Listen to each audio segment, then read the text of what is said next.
Mana shunaqangi elektronli narsalar bo'lsa uzataveramiz. Bolgarka, drill, pilissos, pishalka, skuter, kir mashina.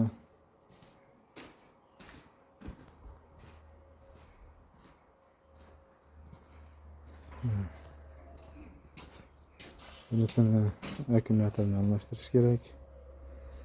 Bunisini motorini almashtirish kerak. Dachig xullas kuygan.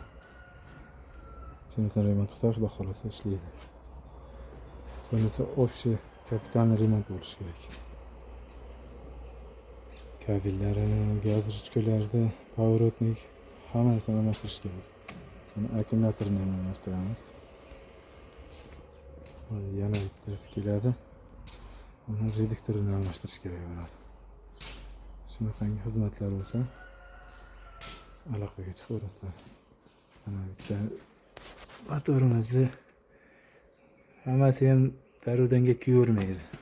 Ba'zi ustalar kuygan deb silikon almashtirib soqqani bosyapti akalar. Mana shuni almashtirsak 15 ming so'm turadi. Xizmati bilan 30 ming so'm bo'ladi xolos. Shuni almashtirib berish, endi yig'ib nima shu вообще yurg'izib berish 150 ming bo'ladi. Shunaqangi xizmatlar bo'lsa aloqaga chiqaverasizlar. Bolgarka, drill, kir mashina, pilissos hammasini sotamiz.